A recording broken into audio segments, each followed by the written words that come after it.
চোখের পলকেই যেন দিনগুলো কেটে যাচ্ছে। সকাল হলেই সন্ধ্যা, সন্ধ্যা হলেই রাত, আর রাত হলেই আবার একটা নতুন সকাল। আজকে ছিল শুক্রবার, মনে হচ্ছে এই তো সেদিন শুক্রবার ছিল, কি করে একটা সপ্তাহ আবার কাটিয়ে ফেললাম। আসসালামু আলাইকুম, কেমন আছেন সবাই? আশা করছি আল্লাহর অশেষ রহমতে সবাই ভালো আছেন এবং সুস্থ আছেন। আব্বু ঘের থেকে 2টা মাছ নিয়ে এসেছিল, তো সকালবেলা এটা নিয়েই যুদ্ধ চলছে বউ আর শাশুড়ি মিলে। ছোট মাছ টুকটাক কাটতে পারলেও বড় মাছগুলো ধরতে ভীষণ সমস্যা হয়, তো আমি আঁশগুলো মোটামুটি ছাড়িয়ে দিলাম আর বাকিটা আম্মুই কেটে নিচ্ছে। আমি সবসময় বলি শুক্রবার মানেই হচ্ছে ওভারটাইম করার দিন। আবার রোজার মাত্র 2 দিন বাকি, তো ঘরের অনেক কাজই টুকটাক ছিল, তার উপরে যদি আবার মাছ কাটার ঝামেলা থাকে তাহলে তো কোনো কথাই নেই। যখন রান্না করতে এসেছি তখন মসজিদে আজান দিচ্ছিল। আমি চুলোর কাছে এরকম একটা ছোট্ট শিলনোড়া আর বটি এগুলো এনে রাখি, যেন আমি কাটাকাটি বাটাবাটি রান্নাবান্না সবকিছু একসাথে করতে পারি। খুব ব্যস্ততা না থাকলে আমি আগে থেকে মশলা তৈরি করে রাখি না, এভাবে টাটকা মশলা বেটে রান্না করলে তরকারির স্বাদ কিন্তু অনেক ভালো হয়।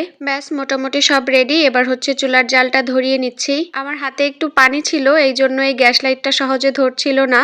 তো যাই হোক, এবার মাছে লবণ আর হলুদটা মাখিয়ে নিব। মাছগুলো একদিকে ভাজবো আর একদিকে তরকারির জন্য মশলাটাও কষিয়ে নিব, তরকারিও কষিয়ে নিব। 2 চুলায় রান্না করলে রান্না কিন্তু একটু তাড়াতাড়িই হয়, আর গ্যাসের চুলা থেকে মাটির চুলার তাপও একটু বেশি থাকে। রান্নার সবকিছু গোছানো থাকলে রান্না করতে বেশি একটা সময় লাগে না।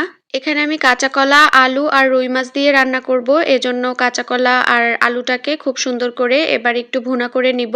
তেল কম, মশলা কম, মাছ ভালো করে ভাজা হয়নি, তরকারি ভালো সেদ্ধ হয়নি, মশলা কষানো হয়নি, এই ধরনের কমেন্ট প্লিজ কেউ করবেন না। আপনার রান্নাবান্না সবকিছুই ডিপেন্ড করে আপনার পরিবার কিভাবে খেতে পছন্দ করে তার উপরে। আপনার কাছে যেটা কম তেল মশলা মনে হয়, হয়তো সেইটাই তার পরিবারের জন্য পারফেক্ট। আবার অনেকে আছে যেটা আপনি তেল ঝাল মশলা দিয়ে একদম ভুনা খেতে পছন্দ করেন, তারা শুধু সিদ্ধ করেও খায়। তো যাই হোক, এখানে আমার কলাটা কিন্তু খুব সুন্দর করে কষানো হয়ে গেছে, এবার আমি ঝোলের পানি দিয়ে দিব। কিন্তু তখনও আমার মাছ ভাজা শেষ হয়নি। এই যে রুই মাছ দিয়ে তো কলাটা রান্না করছি, আর এই যে আরেকটা মাছ আছে, মানে বড় যে মাথাটা, ও মাছের যে নাম কি আমার এই মুহূর্তে মনে পড়ছে না, তো ওইটা হচ্ছে মাছের ঝোল করব।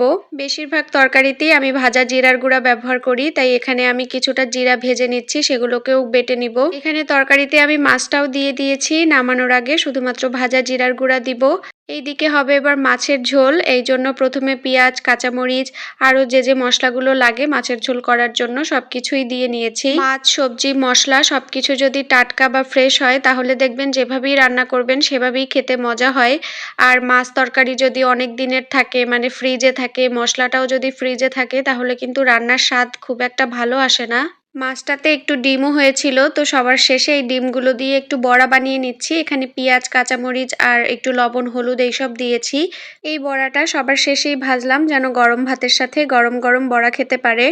এইদিকে সবাই নামাজ পড়ে চলেও এসেছে আর আমার রান্নাও একদম শেষ। তো এই তো আজকে এখানেই বিদায় নিচ্ছি, ইনশাল্লাহ আপনাদের সাথে আমার দেখা হয়ে যাবে নেক্সট কোনো ভিডিওতে। সবাই ভালো থাকবেন, আর আমার ভিডিওটি যদি ভালো লেগে থাকে তাহলে যা যা করার দরকার সেগুলো করে দিবেন, আর ভালো না লাগলেও দেখতে থাকবেন, দেখতে দেখতে ইনশাল্লাহ একদিন ভালো লেগে যাবে। আল্লাহ হাফেজ।